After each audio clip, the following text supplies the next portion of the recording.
Hello Gobs, and welcome to a very spicy episode of my Final Fantasy series. Hey, if you're not a Gob, subscribe and you can become a Gob today, and you can keep seeing me play through the Final Fantasy series. Which, that is what this series is. I am breaking down and doing a retrospective / review / mixture of both on all the single player main entries of Final Fantasy.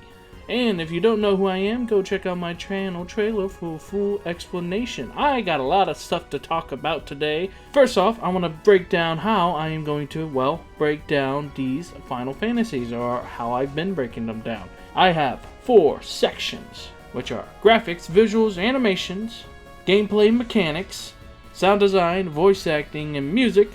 And then our final section is writing. Each section I'll award an X amount of gold coins. I've been doing it out of 5, so I'm just going to keep doing that. But a game can earn any amount of gold coins, and I want games, particularly for this series, I want games to get more than 4 out of 5 or 5 out of 5 gold coins. I want games to get 6, 7, and 8, because a 4 out of 5 or a 5 out of 5 is basically bare minimum. And that's how my system works. It's a bit weird, it's a bit wonky, but I'm the Goblin King, and that's how I want to do it. Now, before I get into this, because my opinions are probably going to make a lot of people mad today, because this game has a lot of fans and people regard it as one of the best Final Fantasies, but I beg to differ, but more on that later. This is all my opinion. Yes, who would have guessed? It's all opinionated. That means if there's something that I hate but you loved, then tell me why in the comments below. And vice versa. If there's something I love but you absolutely hated, then let me know. I'm all about changing my opinion on things. I would like to think I'm very open-minded, although sometimes I can be a bit resolute, but I do like to see what other people think and where they come from, different walks of life and their way of reasoning. So I do like to see that. So yeah, leave a comment down below. And then, finally, one last thing before we hop right into this episode. There's still going to be a couple more things, but lastly, this is your spoiler warning for the video. Okay, I am going to be talking about a lot of twists, a lot of reveals that happen later on in the game. So that, yeah, it's a spoiler warning. If you don't want to be spoiled, then don't watch this video. So without further ado, let's hop into my next episode of Final Fantasy Gob's Adventure. I definitely did mess that up.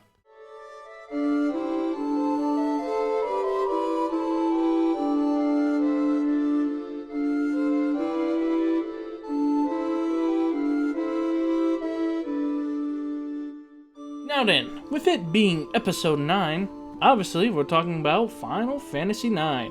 Now, I would like to specify that I'm playing the console port / the PS4 version for this video, which means it's not the original, and they don't call it a remaster, even though it's technically a remaster because it has graphic overhaul and it has remaster features that we've seen in Final Fantasy VIII and the Pixel remasters. So basically, it's a Pixel remaster, but all you need to know is that I am not playing the original. I am playing the console port, which I heard is a port of another port. It was originally ported to the phone, and then they took the phone port and ported it to consoles. I'm not sure if that's true, but that's what I heard. Now, a little bit about the game before we actually dig in and break it down, and I have to explain the title of today's episode. Final Fantasy IX, the original, came out in 2000 by Squaresoft, obviously, for the PS1, and will be the final main entry on the PS1. The director for this one is Hiroyuki Ito, which may come as a surprise if you're keeping up with the series, because the director so far has been Yoshinori Kitase. But he's been the director, he was like half the director on Final Fantasy VI, and then he was the director for 7 and 8, and it might be surprised that they suddenly switched it up. It's not new for Final Fantasy to have new directors, but an interesting tidbit is that while Final Fantasy IX was being developed, Final Fantasy VIII was also being developed at the exact same time. Final Fantasy VIII would come out in 98, 99, somewhere around there. It's at least a year or so before Final Fantasy IX came out. But as I was doing the little amount of research I do, because I don't want to sit here and read a Wikipedia page to you, I did discover that Final Fantasy VIII and Final Fantasy IX were being made at the same time. But despite this, the composer for the entire soundtrack of both games, Final Fantasy VIII, Final Fantasy IX, even though they were being made at the same time, was done by Nobuo Uematsu. But this will be the last time he makes an entire soundtrack by himself for a Final Fantasy main entry. And if you want to see any more, I recommend go reading the Wikipedia page about it, because I'm not here to talk about how the game was developed. I'm here to review and break this sucker down. Editor Gob here. Before I get into the actual video, you'll be seeing this throughout the video. This is my thoughts and extra stuff that I didn't want to record, or I didn't feel important enough to record, so you'll be seeing this little guy throughout the video, along with a sound effect. So if you're just listening to the video, just know that's what that sound effect is. It's not the game or anything, it's me. It's me in my little box. But I just wanted to say that these edits going forward are edits I have made after recording the gameplay footage, because I was wrong on some stuff, but you'll figure it out when you get there. So let's get into my first category: graphics, visuals, and animations. Let's start with how the game looks overall. So, in general, compared to the two previous Final Fantasies, Final Fantasy IX has a more cartoonish storybook look to it. It's hard to explain, but that's just what it looks like to me. The art style is incredibly charming, and you'll hear me use that word charming so much. I'm going to use it over and over and over, and you're going to grow tired of it, but overall, you know, it's just charming, and that's it. But don't let the cartoonish look fool you. As you'll see later, the story is much more serious, but I'll save that for writing. The setting of Final Fantasy IX also takes a spin from the usual, as previously Final Fantasy VII and Final Fantasy VIII were set in these sci-fi fantasy settings. But FF9 decides to return to its roots, Final Fantasy's roots, and is set in a medieval fantasy similar to early Final Fantasies, which I enjoyed. Overall, a lot of the characters, both friendly and enemies, have great unique designs that make them stand out. There's Cid, Hilda, Beatrice, Puck, and a variety of other side characters, but also enemies can be downright horrifying even in this cartoonish storybook style. Not to mention Kuja and Garland both have good, memorable designs. As for the main cast, well, let's go over them now. Each main character is introduced with their own screen that tells you their race, age, their dominant hand for some reason, and gives you the ability to rename them if you so choose. These screens are great, which I'll show as I talk about each one. I'll show their intro screen for you. In addition to this, they also have 3D animated portraits instead of 2D ones compared to all the other previous Final Fantasy games. Now, let's go over said cast. Zidane is our main protagonist, and I enjoy his design a lot, especially his concept and original artwork outside the game. He's a thief, and his race starts out as tailed human, although we never see any again until we learn he's from another world. And he's actually a race called genomes, I think I pronounced that right, which are soulless puppets, which is very similar to our next character, Vivi. Vivi is our residential black mage, and that is also his race, since he's a black mage puppet that was created. He's downright adorable, and I can see why he's a lot of people's favorite. But my favorite has to be one Albert Steiner. He's a 33-year-old human and the captain of the Knight of Plutos. He's a knight, that's what I'm trying to say. As you'll come to find in the animation portion of this section, he's very animated, and I just enjoy his design the most overall. I'm just a fan of heavy armored lugheads. Next up is the character Steiner has sworn to protect, Princess Garnet, aka Dagger, or a name that the player can switch between. Throughout the video, you'll hear me say Princess Garnet and Dagger, they're the same character, so. Her race is Summoner, which you'll come to find are a race of horned people, but besides the horn, they're just humans. They don't even physically age different or anything. It's literally just humans with a horn. That's all they are. Except Dagger, as you'll see, she had her horn broken off when she was a child. That's why she doesn't have a horn, which is a reveal for later. She's a semi-white mage, but she's actually more of a summoner. Her design was okay, but I enjoyed in the latter half of the game where she cuts her hair, signaling her character growth. And even her portrait changes from this sad soy-jack to this pleasant, happy portrait. Next, we have another character whose design I love, and that is Freya. She's a mice folk dragoon, which lets me bring up an interesting topic about the setting. Here's a quick side note. Most previous Final Fantasies have had little to no variation in races that inhabit the planet, aside from some one-off races such as dwarves or the Lunarians in Final Fantasy IV. And dwarves were also a race in Final Fantasy IV, but there's been no previous Final Fantasy that actually has a playable dwarf, from what I remember. In all the previous Final Fantasies, the only different race that you usually get is like Cecile, who's a half Lunarian. But besides that, all your party members, except for Final Fantasy VII, all your party members have been human, or some form of just basically a human. Anyways, in Final Fantasy IX, we see a variety of new races in the form of animal people, which comes in a variety of birds, mice people as previously mentioned, hippos, pigs, I think that's what they are, and that's it. That's all I can think of. I might have missed some, but these are the primary ones. I like each of the animals people design, aside from hippos. I think hippos are downright grueling to stare at, but moving on, back to Freya.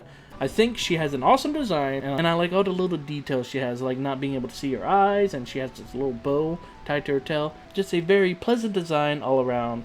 And now let's get to a character that I don't enjoy, and I think I'm in the minority for this one, but our next character is Quinoa, who is a Q, a race of genderless things. The blue mage that, unlike previous blue mages in other Final Fantasies where you have to get hit to learn the move of the enemy, instead, Quinoa has to eat their enemy. They have a charming design that reminds me of the Pokemon Licky Tongue. Who would have guessed? It's just a thing that has its tongue out. They have their tongue out. Licky Tongue's very rotund. Quinoa and the Q are all very rotund.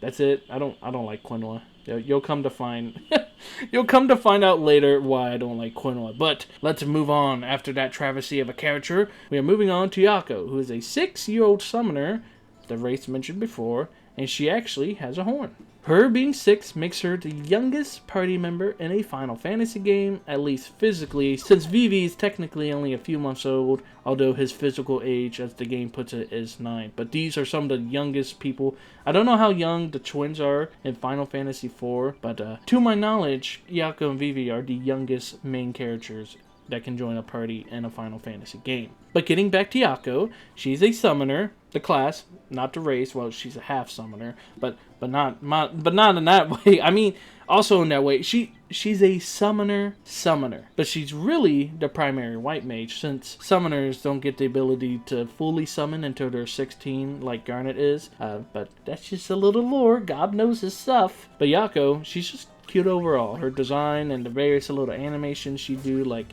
here and there, like whenever she dodges, she like floats up, and whenever she's waiting for her turn, she does like this little dance or whatever. Even Vivi does this little dance. They're just cute characters. That's it. And lastly, for the main characters, we have the big brute Amarant, who is a 26-year-old human. He is the monk ninja of the game. His design is very intimidating, but it matches his personality, it just adds more to his character overall. I don't really have much to say about him, since you don't get him super early in the game. He's kind of, well, he's the last party member you get, and you get him towards like halfway through the game, I think. But yeah, you get him super late, so I guess you really don't get as much to attach to him. I mean, there's a lot of stuff that happens with him compared to some of the other party members, but for the most part, I don't really have much to say about him. I just like his design overall, and I like how stubborn and brunt-headed he is, and how much he goes against Zidane, and that's all I have to say for the main characters. Now, I could go into all the side characters, like the ones I named previously, but for time's sake, let's just move on to our villains. We have Braun, who is Dagger's mother, and she's one ugly human. It makes you think, whenever you see her in the beginning, you're like, Garnet came from that creature, that thing? But luckily you find out that Dagger was adopted, so Then we have our main antagonist, Kuja, like I mentioned earlier, who is a genome similar to Zidane. In fact, they can even be considered brothers. Kuja woke up Zidane and to time to get him to go against Garland, which I'll talk about Garland later. But anyways, Kuja hides his tail, so that's why whenever you first see him, you don't really know that him and Zidane could even ever be remotely related. But yeah, he's a genome too, and he just hides his tail until the very end of the game.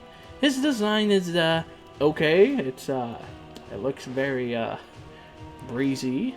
Then we have Garland, which I can't tell if it's a nod to the first Final Fantasy because the main antagonist in the first Final Fantasy is Knight Garland. Probably not, but anyways, his design is very imposing and is perfect for a villain. We have these two little jesters. They're fun, especially when they fuse together. Definitely not a horrendous abomination. We have the Black Waltzes, which are just superior forms of black mage puppets that are cool in design, but I thought they would play more into the story, but they all get defeated pretty early on in the beginning, and that's it. That's all I'm going to talk about the characters. Most, if not every character, has a unique, memorable design and are incredibly charming, especially in this cartoon storybook style. Now, let's touch up on the animations quickly. The cutscenes in the games are amazing and they were plentiful and fun to watch, especially the ones where Bahamut, and Atomos tear through these cities. They're absolutely horrific, but they are awesome to watch, especially whenever Iako and Garnet summon Alexander. Is it Alex? Yeah. Summon Alexander, the entire town becomes this gigantic summon and just blasts us away through Bahamut. It's such a cool scene. All these cutscenes are so awesome, but they all have that PS1 jank to them. But I can't overstress how charming this entire game is. The cartoonish style of the game allows the characters to be extremely expressive, from interacting with each other to everything they do in battle, such as waiting for their turn, having an action ready, or even something as simple as dodging. Lastly, and yes, this is the last thing, I enjoy the various summon animations for the Aedelions. I think that's what they're called in this one, Aedelions. I butchered it, but that's what they're called in this one. In Final Fantasy IX, summons have two animations, or really they have a shortened version of the original animation.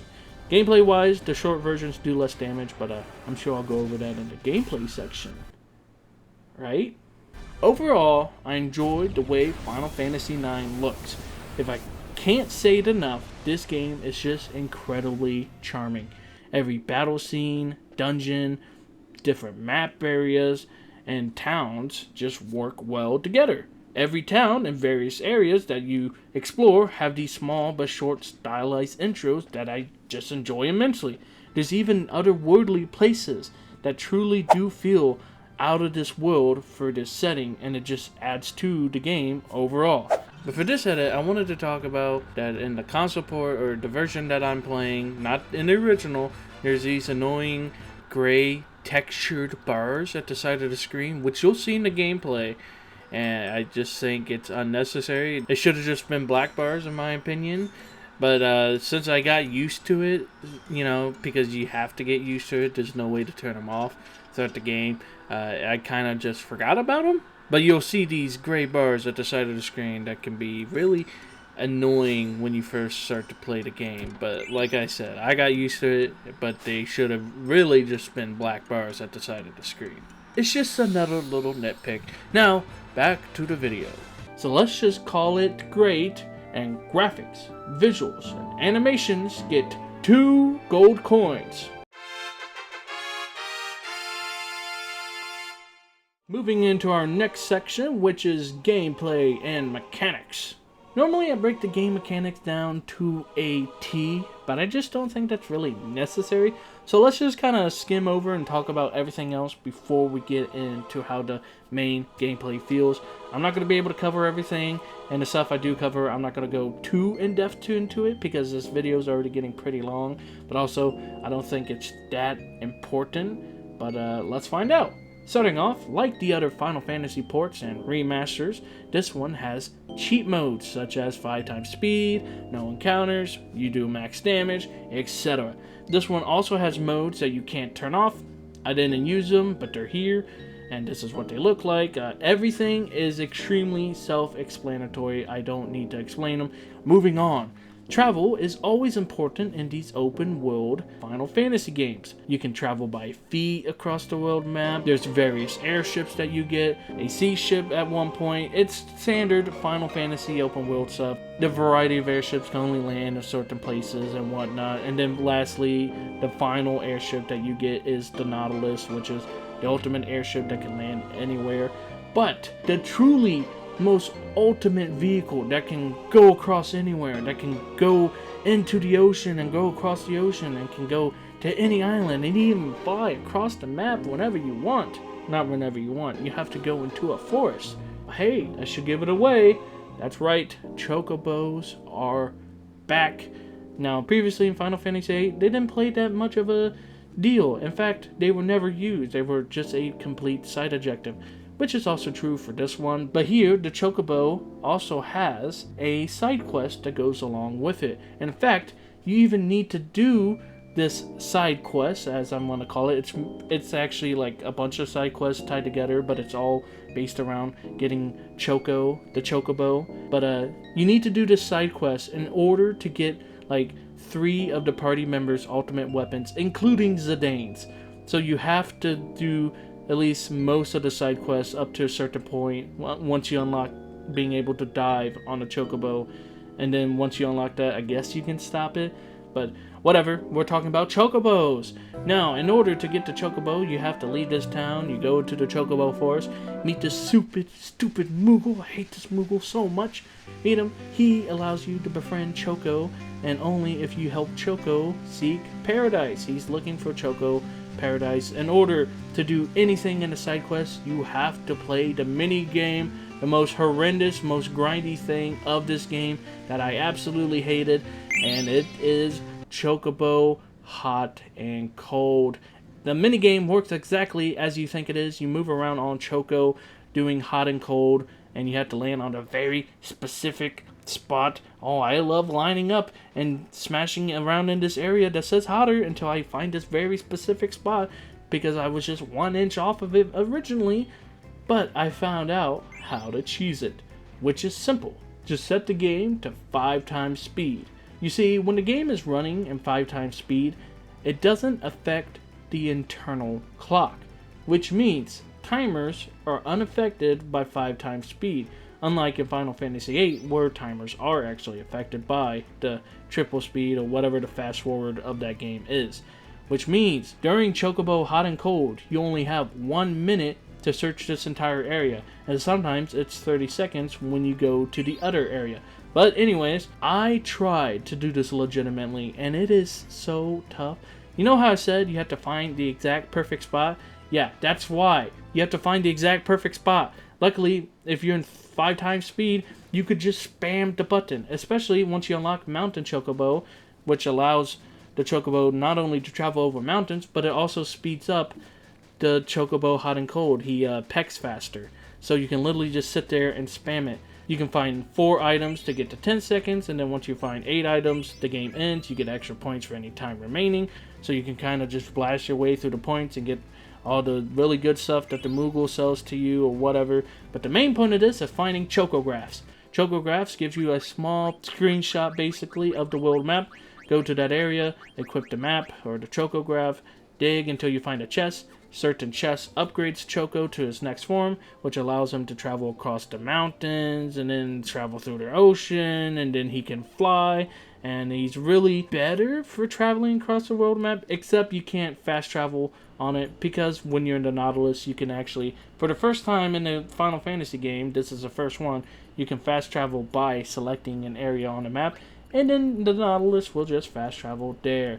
See how I segued off of Chocobo Hot and Cold, because I hate Chocobo Hot and Cold. Let's move on. One thing to note is that I don't know if this is an animation thing or if it's a gameplay thing, but whenever you first travel on the world map, it's extremely choppy. And I don't know if it's like that in the original. I don't know if it's because it's just my version of the game, or if it's just a PS4 version. I have no idea. All I know is that you're seeing it on screen. It's extremely choppy, unless you set it to 5 times speed, and then it's as smooth as butter. I don't understand it. I'm guessing it's because you're playing an old game on newer hardware.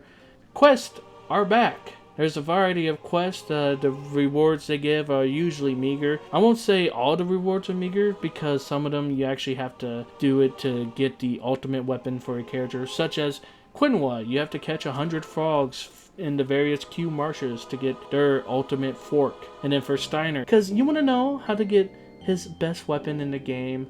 You really want to know. You want to know how. It's so stupid. But in order to get Steiner's best weapon in the game, you have to go through the entire game, all the way, and beat the final dungeon. And then once you beat the final dungeon, you get his sword.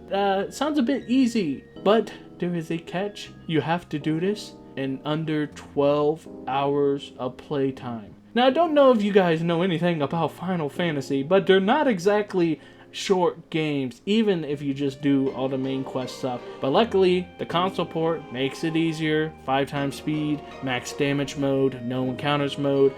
It's very easy to get it through the port. But this is how you do it in the original game. How? How did people do this in the original game? You have to be absolutely cracked. Now, Final Fantasy IX isn't hard by any means, but that sounds crazy. That sounds insane. But you know, there's something even more insane than that. Yeah, there's something crazier than that. It's almost impossible to do it in the console port. That is the Skip to My Lou quest, or it's not really a quest, it's more of an achievement. But no, it's kind of a quest because you do get an item out of it. I have no idea what the item does, because you have to skip 1,000 times in a row without tripping. In the beginning of the game, Vivi can come across 2 kids or 3 kids playing jump rope. Vivi can join them, and then you can jump rope.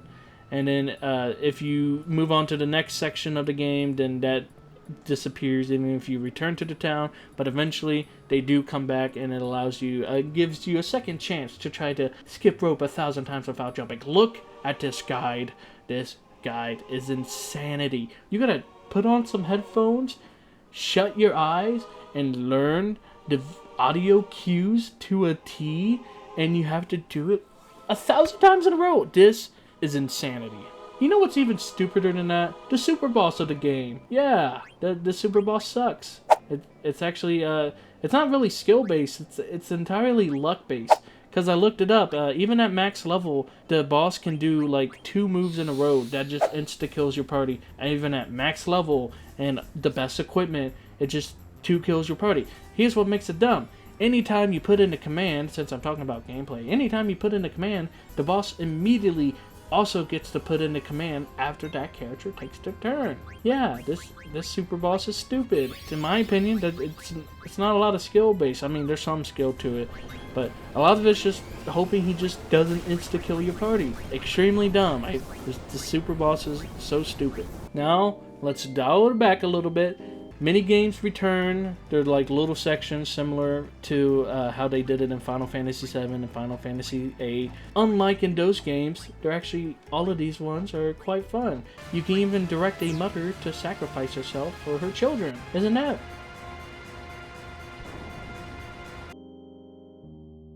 Awesome. Moving on, we have active time events, which is more of a writing thing, but whenever you enter into certain areas, especially for the first time, you get a little trigger at the bottom, and then you click your touchpad or whatever button you're playing on. It brings up like multiple options, or sometimes just one options, and you click it, and it lets you see what another character is doing in that area. So for example, in like one of the areas, you can see what Quinn was up to and what mischief and trouble that they are going to inevitably drag you into, which is a pretty cool. I like it. Adds on, it makes it feel like there's more happening than just with Zidane. You get to see how Vivi's feeling or how Garnet is feeling, and yada yada yada. Active time events are very cool and they're fun, but one nitpick is that once you watch one, you usually can't watch the others. So if you want to get this achievement where you watch all the active time events, you have to actively remember which ones you have watched, which can be annoying. But since I'm not an achievement hunter, because I'm definitely not skipping rope 1,000 times, I don't really care. So, but it does make it good for like multiple playthroughs. You can see different events happening that you didn't see on your first playthrough. Not that I would want to play this game again. Moving on, similar to Final Fantasy VIII, there's a card game like Triple Triad, that's what it's called, in Final Fantasy VIII. In this one, it's called Tetramaster, but it's entirely luck-based with some skill, as the stats on the bottom of the cards are almost completely randomized. The higher the stats, the more likely the randomized calculations going to be better, but again, it's entirely luck-based. But unlike the usefulness of Triple Triad in Final Fantasy VII, Tetramaster is purely a side game with only one short story section where you have to play in a tournament, but you can just you can literally buy the cards outside the tournament area and win with those, because, like I said, it's luck-based. Aside from that, you don't use the cards for literally anything else. There's no other use for them. You can't trade them for items, you can't sell them. There's literally nothing that you do with these cards, which you can collect by beating other people, finding them, or just buying them in certain location. Okay, that's enough. Let's just get to the main part of the gameplay. It's active turn-based. Obviously, that's what they all have been so far. You fill the bar, input the command, they get put into a queue. Feels slower than Final Fantasy VII and Final Fantasy VIII, and feels more closer to Final Fantasy VI. I was surprised that you get to use 4 party members instead of 3, because I thought all the Final Fantasies going forward have swapped to a 3-party system, but nope, you get to use 4 here. Now, like I said previously, there are 7 main characters. All the ones I named previously, I will name them as I go here. Each one with unique abilities and trances, which are the limit break of this one, which I'll go more into trances later. You also have a variety of side characters that join the party for a little bit, but they can't trance, and they usually just have abilities similar to what your party members would have, such as Seal and Sword Art. Okay, so let's talk about each character's unique ability quickly, then we'll talk about the ability system. Zidane can steal and use a variety of thief skills as seen here. Vivi is the only character to directly use black magic and can focus to increase his magic damage. Then you have Steiner, who's the most simple of the party members with sword art skills, and if you have Vivi in the party, he can use sword magic. Garnet Dagger can use some white magic, but they're more closer to a summoner, like I said previously, with a large variety of different summons that you collect throughout the game. Koinwa can eat low HP monsters and sometimes learn their skills, aka blue magic as I mentioned before. Freya is a dragoon, like I said. Similar to previous games, she can jump and she can use dragoon abilities, which are just completely random effects. They're just like off the wall sometimes, like cast regen on the party, do this one move that does more damage based on the amount of dragons you kill. Literally a roulette that can sometimes just kill your party members or drain them all completely of their MP. The Dragon Quest ability is the best one. Iyako, she is the true white mage of the game, like I said, but can also summon, although she doesn't get as many summons as Garnet does. She only has a max of 4, Garnet has like 10 or something. And finally, Amaranth, like I said, he's the monk ninja. He has chakra abilities that do a variety of effects, and he can throw weapons. You can also just buy throwable weapons that are really good. There. Now alongside these unique abilities, these characters are the only ones that can trance, which I said earlier is similar to Limit Break. Similar to Final Fantasy VII, you have a Limit Break bar that you must fill by taking damage. But unlike Final Fantasy VII, you can't save it. They immediately transform on the spot regardless of how much battle is left. So if an enemy has a death move and hits your party members before the enemy goes away, they can trance. Even though the enemy's dead and defeated, they can trance. And then you just lose it. It doesn't carry on into the next battle. They just trance, battle ends, you lose it. Because of this, because of how erratic and hard to save it is, it makes it super unreliable. Out of all the Final Fantasies, this is my least favorite way that they have ever done a Limit Break. Not that a lot of them are even useful in the first place. But let's talk about what trances actually do. Now, whenever a character trance, they get a new design, which I was going to go over in the design section, but all the trance designs are cool, including Quinoa's. I really like Freya's, but I'm going to go over each character's trance. Now, alongside getting unique abilities and upgraded commands, sometimes, every single character does 1.5 times more damage whenever they trance. That's just universal.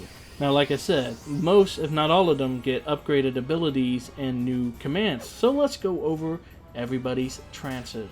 Zidane goes full monkey, and his sieve skills become Dine, which are just a bunch of heavy damage dealing moves. They're very good throughout the game, very effective against bosses, if you can get them to trance during a boss fight, so good luck trying to plan around that.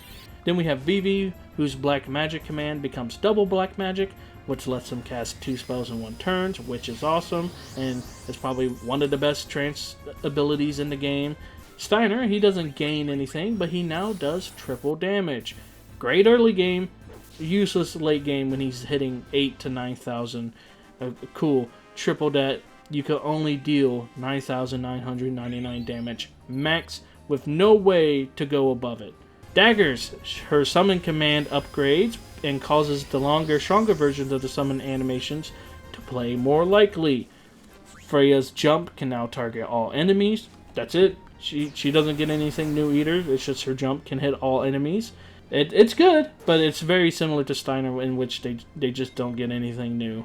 Quinoa's Eat becomes Cook, in which the enemies need to be at half health instead of 25%, which is ultimately useless because you can't eat bosses. So if they trance against a boss, all you're getting is 1.5 times more damage. But he's sort of built like a mage and not like a warrior because he's a blue mage because all his stuff is magic. So the 1.5 times damage doesn't really matter. He can hit big numbers, but most of the time it's ultimately useless. Because if you trance during a fight in an area, you've probably either tried to eat that enemy and either got the skill already or it doesn't work, or, oh, that's it. I guess it's really good against eating new enemies. So if you can get lucky and trance during a new enemy that you haven't eaten yet, then there you go, I guess it's great. Iaco, similar to Vivi, gains double white magic. This is probably the most useful trance in the game, because being able to full res your team and deal holy damage, which is probably one of the highest damage spells. It's on par to Flare, but you can actually boost holy, and there's no equipment that can really boost Flare, since it's non-elemental damage. So there's no equipment that says boost non-elemental damage, but there is equipment that says boost holy damage.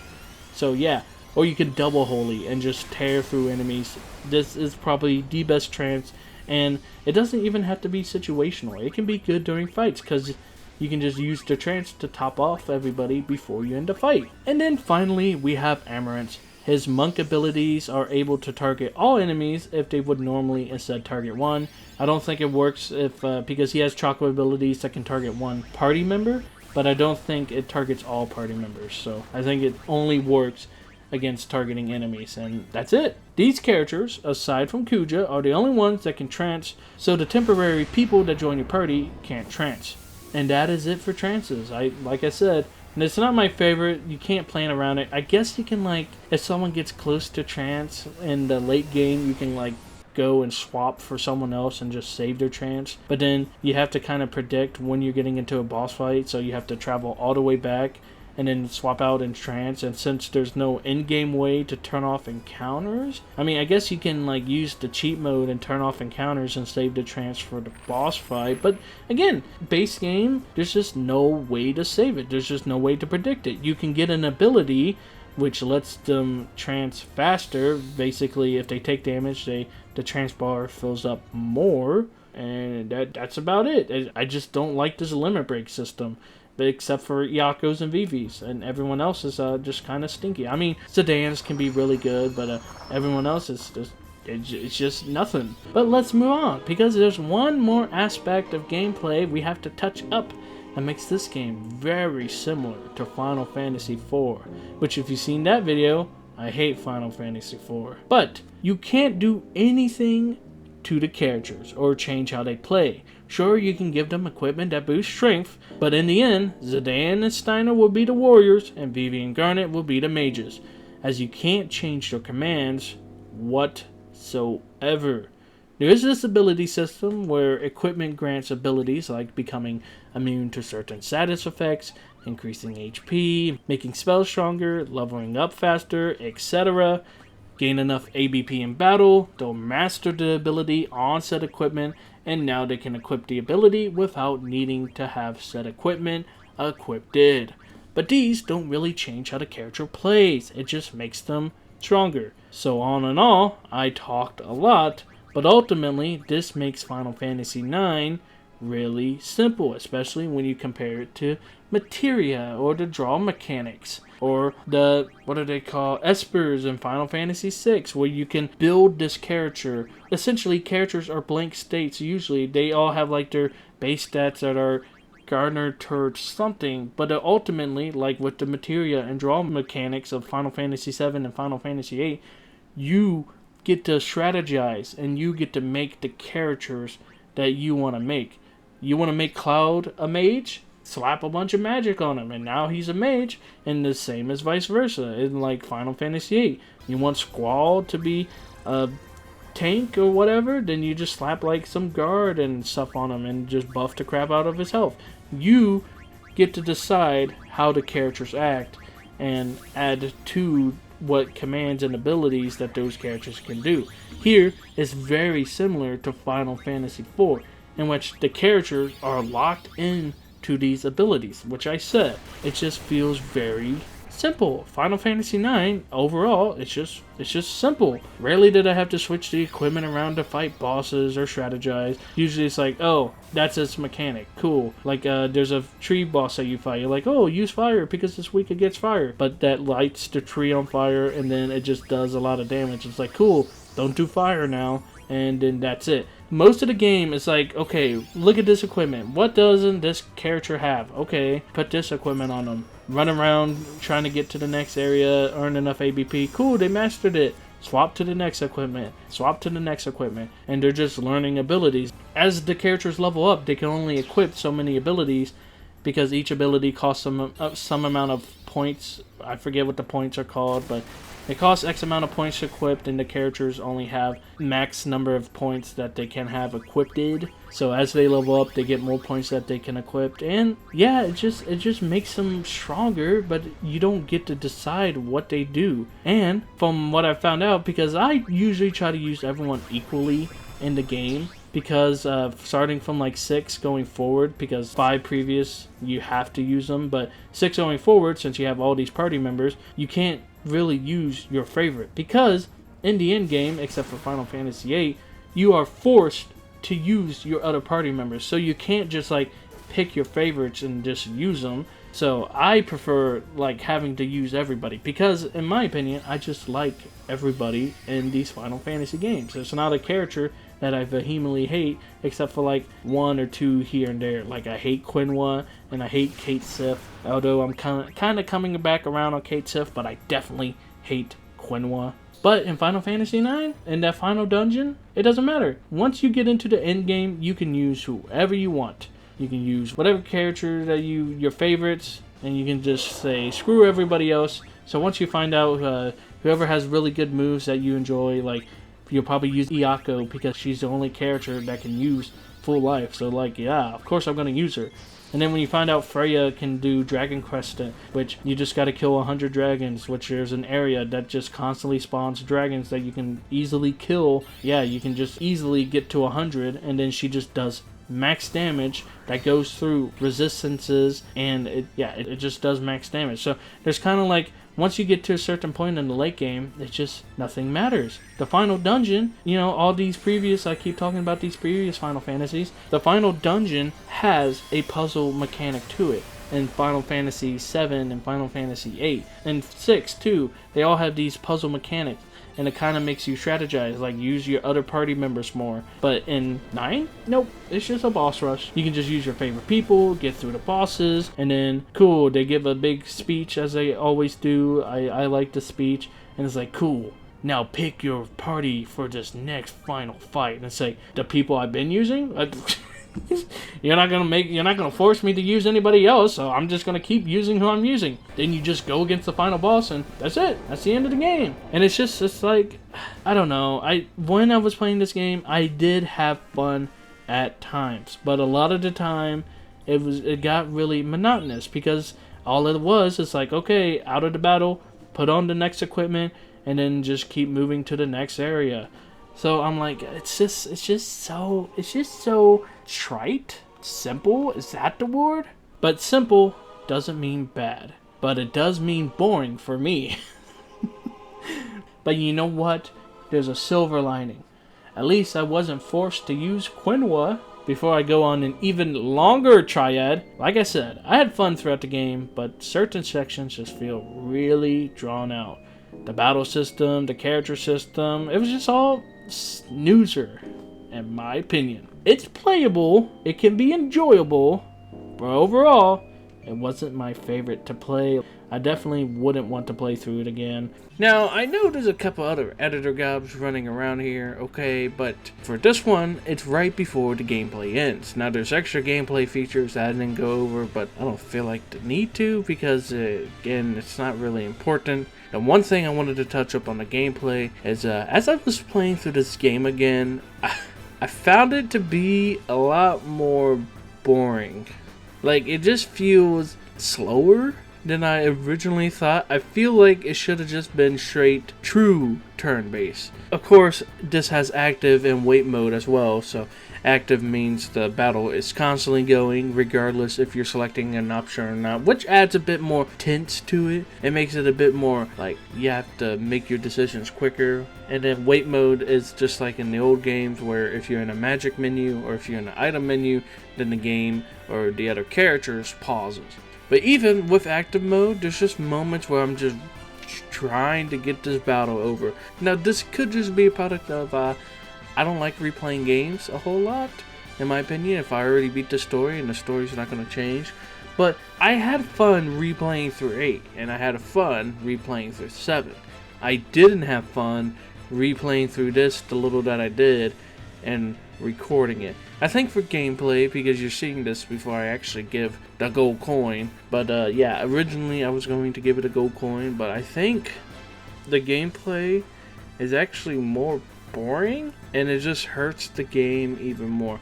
Like I said originally, I did have fun at point, but a lot of the in-between battles, a lot of the nothing battles, and even some of the bosses are kind of just boring. Like, I did not have fun playing through this game again. I had fun watching the cutscenes again. I had fun... Nope, that was it. I just had fun watching the cutscenes. Playing through the game again wasn't that fun. Trying to get through the little story bits was better than I thought it was. But regardless, I think the gameplay really isn't fun to me. That's why gameplay gets no gold coins. Because originally I did give it a gold coin, but with this edit, no gold coin. So, take that as you will. Our next section is sound design, voice acting, and music. Sound design is good, nothing to note, although some of the enemy screams are horrific, which is a good thing. There's no voice acting unless you count the wailing in the final area, but there is the song at the end that has lyrics, the melodies of life. It almost saved the music for me. That song is so good. It's up there with Eyes on Me and One Winged Angel for Final Fantasy songs that have lyrics. But to the fact of the matter is, aside from that song, there's like 7 other songs, and there's like 100 songs on the soundtrack, which some of the songs are like 20-30 second songs because they're just trying to fit the scene. So really it's like closer to 60 actual songs, 60-70 actual songs. I only liked 8 or 9 of the songs. Let's be generous, 10 of the songs. So 100, I only liked 10% of the soundtrack. Now, I did like the battle music. I like the boss battle music more than the regular battle music. I like Festival of the Hunt, certain town music, like the Shimmering Isles music. I like the world map music. I like a song from her memory. I think that's her song. It's a song that Dagger hums throughout the game. That song is awesome. But there's just sections that I just couldn't stand the music, or it's just a whole lot of nothing. And now, I'm not no music theory expert, okay? I'm not going to be able to break down the songs for you. But in my opinion, I think what it was is that you have like 1, 2, 3 minute songs. And most of the songs are just the song repeated like either twice or 4 times. It's just like a short little like 20 seconds that just gets repeated 4 or 5 times. And that's the song. I think that's why I didn't like a lot of the music. Now, there's no gold saucer because I hate the gold saucer music from Final Fantasy VII, but there's just a lot of nothing. There's no song that I vehemently hated except for like the mines when you're traveling from the mist continent to another continent. That mine music was awful, but I love like Steiner's music. I loved his songs throughout the game.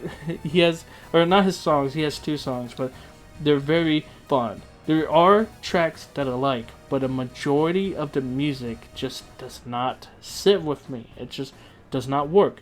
In fact, let me talk about that final dungeon. I like the final dungeon music. And then, spoiler warning, you fight Kuja. And Kuja has this theme. He has like 2 or 3 themes throughout the game. And then you fight him. And he's not the final boss, but you fight Kuja.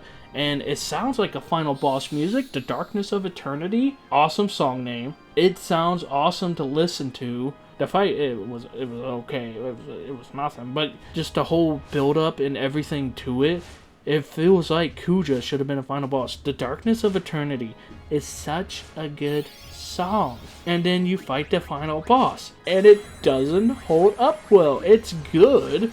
It's called the final battle, so you don't get no, like, the extreme, or maybe I'm a lion from Final Fantasy VIII, or Dancing Mad from Final Fantasy VI, or One Winged Angel from Final Fantasy VII, and then you just have the final battle. And your final battle music should be one of your best tracks. This is the thing that everything has been up to. The music should encompass this overarching feeling, the finality. This is it. This is everything that's worked up to. The Darkness of Eternity should have been the final boss music, or at least, you fight Kuja in another form, and then the Darkness of Eternity gets even better. Like I said, from 8, going from Maybe I'm a Lion to the extreme is such a good build-up, and it's just not here. And just a lot of the sections, a lot of the music just doesn't work for me. Since I do like some of the tracks, I am going to give it a gold coin. But not 2 like I normally do. Music, voice acting, and sound design. 1 gold coin! Now it's time for our final section. Writing. And that's probably going to be one of my biggest gripes about the game, and it will make the title come true. But first, synopsis. I'm going to give a short description of the game. I'm not going to be able to cover every single major point. I'm just going to give a short and sweet and to the point. If you want to see more, I suggest checking out another channel that breaks down the story for you. But here is a quick, or hopefully I think it's quick, synopsis. The game begins with Zidane in a plot with the crew of the Tantalus, and a plot to kidnap Princess Garnet by the order of her uncle, in which Garnet escapes. And before finding out she was going to be kidnapped, she asked to be kidnapped so she can go and talk to her uncle about Queen Braun. And that's where the adventure begins. Along the way, you will collect all the other party members, while Queen Braun leads a war against the other nations using her soldiers, black mage puppets created by Kuja, and summons that she pulls from Dagger, such as Atomos and Bahamut. Can I say again, I really enjoyed the cutscenes in this one. But anyways, it turns out this is all because of Kuja. So you chase after Kuja after he turns against the queen, or actually the queen's turning against Kuja, and then Kuja just like, oh, that's a nice Bahamut. Yoink! Kills her. Bam! But but anyways, I said I hate the writing, but I like the build up. I like everything, and then once it starts to get like 75%, it just like drops off really bad. So I might not hate the story as much as I think it is, but we're gonna continue. So you chased after Kuja. You find out about some stuff about another world named I think it's Terra. I can't remember if Terra's the world you're on and Terra's the other world. Anyways, this other world is dying, so they need to keep eating planets. So they try to eat your planet that Zidane and the other party members are from. And then this whole operation is led by Garland, like I said before. Well, first of all, Kuja's working for Garland, but then you find out, what? No way, Zidane, we never seen another tailed human, and Zidane is also a puppet that's supposed to work for Garland? Kuja and Zidane were sent to the other planet to cause havoc, which Kuja did. But since Zidane was awoken early than Garland expected, and Zidane ended up with the Tantalus crew, he developed a good nature. And now Zidane must strike down Garland before he enacts his plan to swallow the other world. So you go and fight Garland in this other world, and then, right before you deliver the final blow, Kuja shows up and he learns how to trance by watching you guys fight Garland.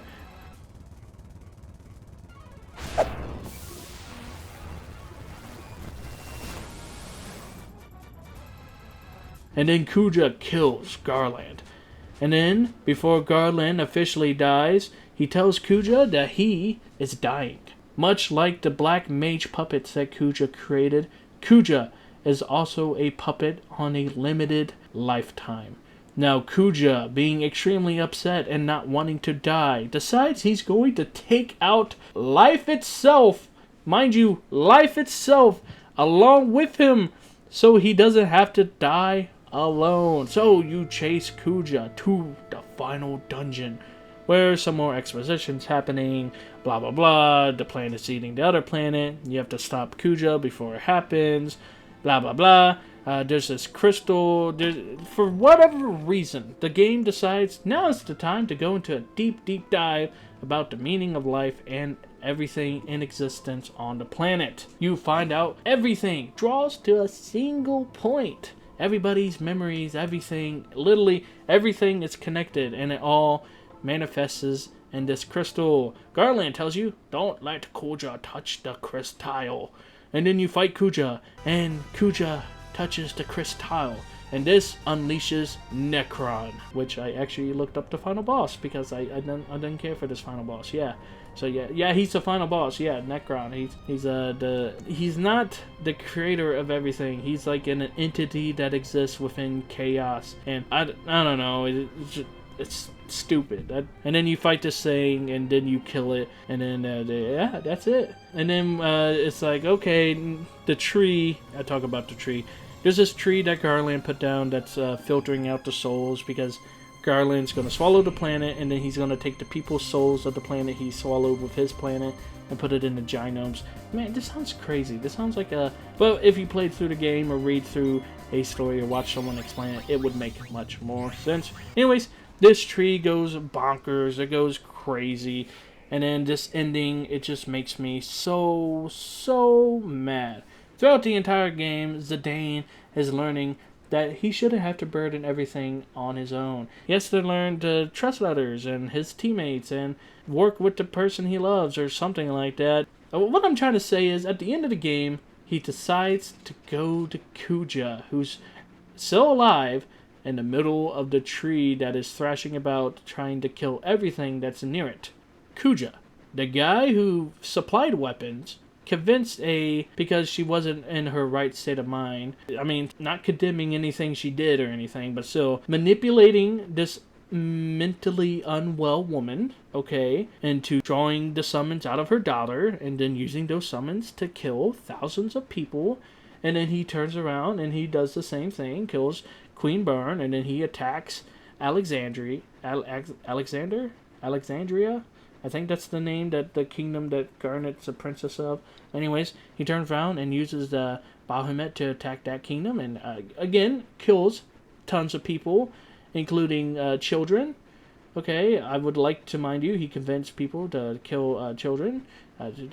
Just saying. Okay, thousands of people, cause extreme civil unrest, thousands and tons of property damage. I mean, almost killed the mice people, because that's part of Freya's line. Almost killed all the mice people to extinction. So, yeah, and then Zane's like, I would feel bad if I left him down here. He's like my brother.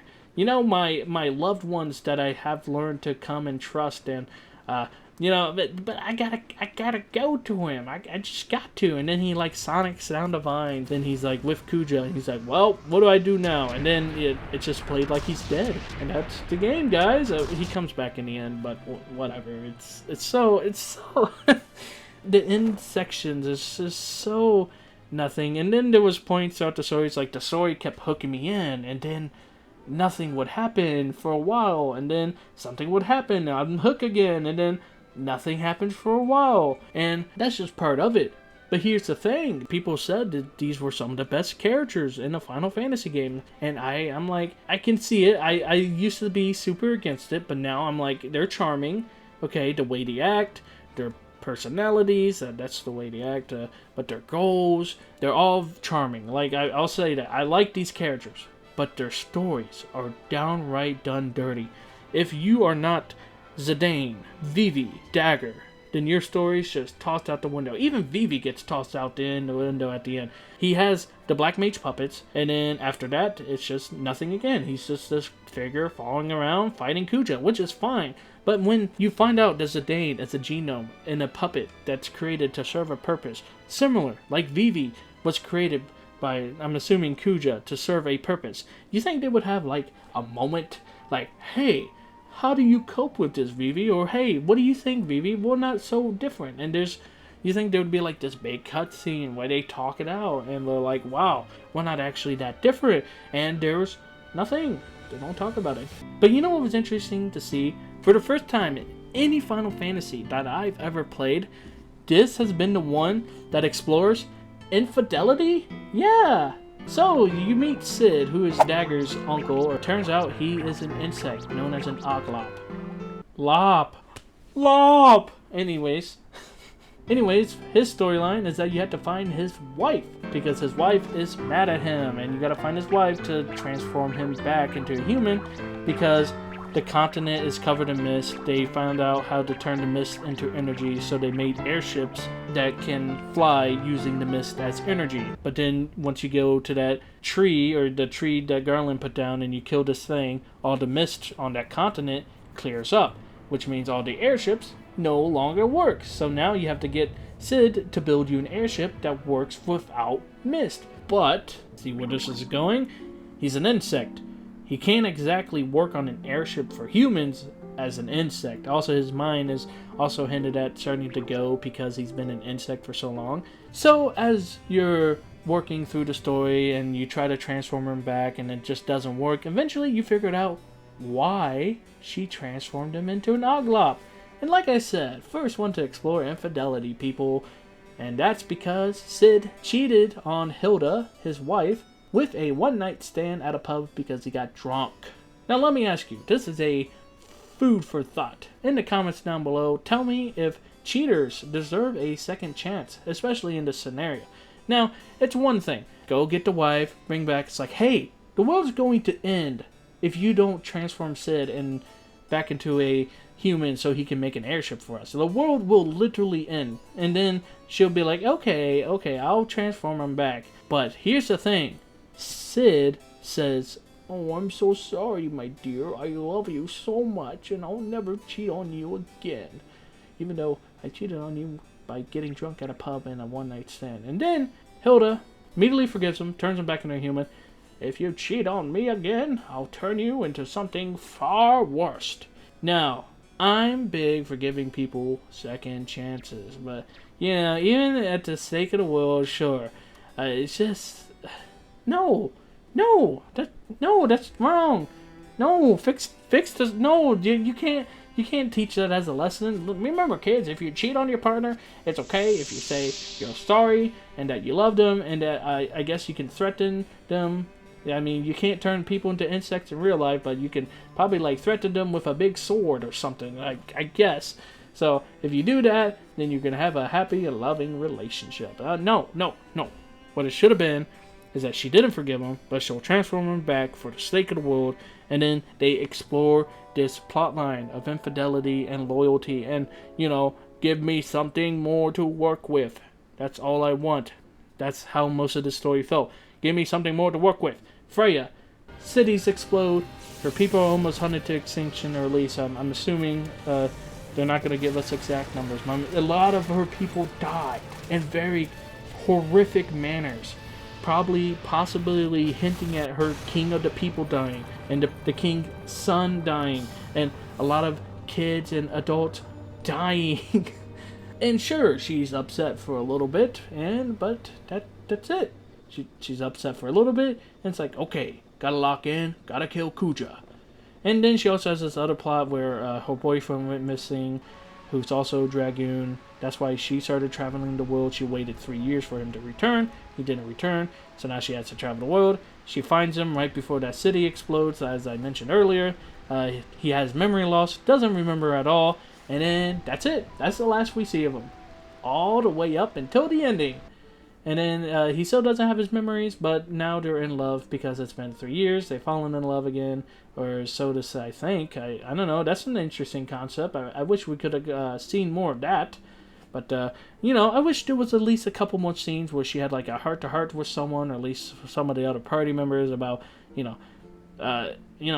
being upset about the thing exploding. But really what happened is like, you shouldn't bother her. Like Vivi wants to comfort her, and then Zidane's like, oh no, don't bother her right now. She's upset, obviously. And then that's it. I mean, she talks to Amarant, but that's just to learn more about Amarant and learn more about the way Zidane acts, and they talk about that. And again, if you're not Zidane, Dagger, or Vivi, then you don't get a fleshed out plotline. Steiner! Oh my gosh, Steiner was such a big letdown. I wanted to like Steiner so bad. I saw potential in this strict and to the point and extremely loyal to Queen Barn, because that's his whole thing. He's following the Queen's order to bring Dagger back.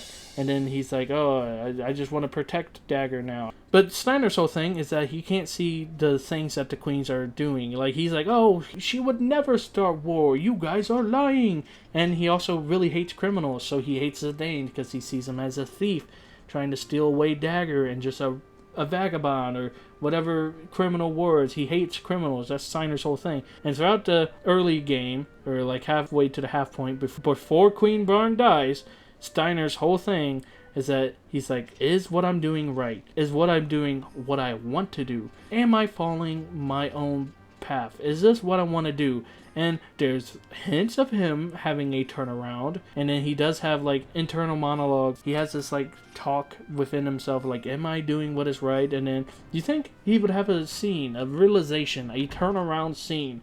And then Queen Barn dies, and he's like, oh, I guess I'm just going to protect the princess now, because the queen's dead. I don't have to follow her orders. I'm going to protect the princess, and that's what I want to do. And it's like, it kind of feels like a cop-out. Like, I wish he had this scene where he turns around, and it gives a reason why he wants to protect the princess, instead of just, well, she's the princess, I have to protect her. I wanted him to have his own reasons. And then another half, like I said, you know how he hated criminals, and he hated Zidane's guts because Zidane's a vagabond and he's stealing away Dagger. Steiner just has a turnaround. He just has a scene. He's like, no, Zidane, you can't die, you hear me? Because I need to know if you're going to be a good man for Princess Garnet. It's like, excuse me? Steiner just likes Zidane now, I guess?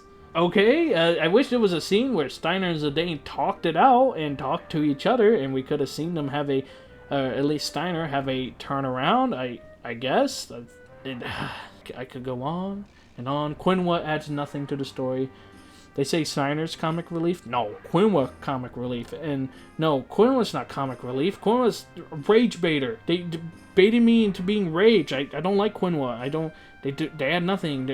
Me hungry. Me eat now. Me go eat now. Zidane, me hungry. Oh, pickle. Me eat pickle. Me hungry. I was so glad when the city exploded because Quinwa's not in your party when that city explodes. Quinwa's in the town. I was like, yes, yes. Yeah, obviously they're not gonna die because main character, but imagine if you could have let them die, that would have been awesome. But no, I just don't like Quinwa. Let me know in the comments why you like Quinwa. And let me get back to my main point of all this rambling, of all this talking. It's just, I like the story up to a certain part. The ending kills me. Yako gets adopted by Sid out of the blue. Sid and Yako never had a heart-to-heart. They never talked or anything or interacted. It's just like, boom, she gets adopted. What about a Moogle family? She was very happy with the Moogle family. What about all the summoner stuff? And now she's just adopted by Sid. Whatever. Screw you. I think the ending and like the later half of the game and like the final dungeon exposition, I don't like the final boss. It's just this entity that came out of nowhere. I wanted it to be hinted at. It's just, boom, here's this final boss. You could have at least made the music banger. I don't know.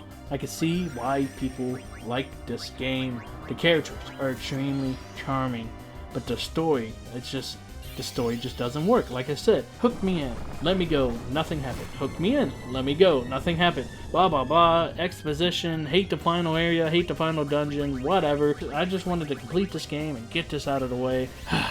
All in all, I think there was a lot of missed opportunities for deeper moments and trade of characters just learning impactful lessons, or sometimes nothing at all when they're right on the verge of it.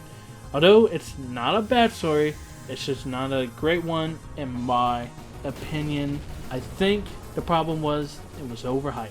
I think that's the problem of the game. But we are talking about the writing. Wait a minute, hold on. You know, this story reminds me of another game. A game I've been talking about throughout this video. Final Fantasy IV. Wait, don't tell me. No. Who's the lead writer? Oh my gosh. Can't keep your grubby little director hands off of anything, can you? You're always here to haunt me. Always watching, always judging what I do about your games. Look, it was a bad game. Doesn't mean you have to slink your way in here and fumble this one up. Well, anyways, did you miss me? Editor Gob here. Back at the end of the story. I bet you've already typed your comments fiercely without having seen this section. So I get to refer to this section whenever I do get those comments. Because I, a Gob, can admit when he is wrong. Well, somewhat. Now, as I was getting the footage for this game, as I have said earlier, I replayed through certain story sections. And my original points still somewhat stand. It's just not as, as instant as I thought it was. Originally, throughout this entire section, one of my main problems with the story was that a lot of characters just turn around in an instant, which is not true. They do get some lines, and they do have some cutscenes, but it's not as much as I wanted it to be. You know, with Steiner's changing his mind around, it does happen. Like I said with Steiner, that it didn't happen. Or that there was this sudden turnaround. And there's not really. It's not as sudden as I thought it was. There is little lines here and there, and I guess it's more of a gradual build-up, rather than just having a cutscene dedicated to it. So I think it would have been nice to see Steiner's reason to why he wants to protect the queen and the princess so vehemently, besides just blind loyalty. That's all I'm saying. Now, that just might be his character trait, and I still like Steiner, and sure, there might be some lines about it somewhere, but the turnaround, although it is an instant, as I said, like it's not like a sudden he's 180 flip different, there is still no like dedicated cutscenes to a lot of these characters. Like again, like with Freya, I was completely right, I think. Because as I was replaying through the footage, they do talk on a ship, and then as far as I remember, throughout the rest of the game, like I said, she doesn't talk about it that much. Because there is a scene where she's talking with Amaranth, and she's talking with Zidane, but she never talks about her feelings on the subject of Cleopatra Tree exploding or her people dying. There's no, like, grief, which is supposed to be her key signature trait, unless she just moved past it that easily. And it's that reason is why she's a good character, I guess? She's able to move past this grief to focus on the bigger issues of the world. I think that's what they're going for. Now, this story isn't as bad as I said it was. There's some really good story bits that I've forgotten about that I personally enjoy. So I wanted to change the rating surprise, surprise, I want to give writing 1 gold coin. Because I actually enjoyed the writing, and I just want to give a safety gold coin, because I might be a bit wrong about some of the stuff in my writing section. But, I mean, the high points are high, but the low points really feel low and slow. There's a lot of slow moments.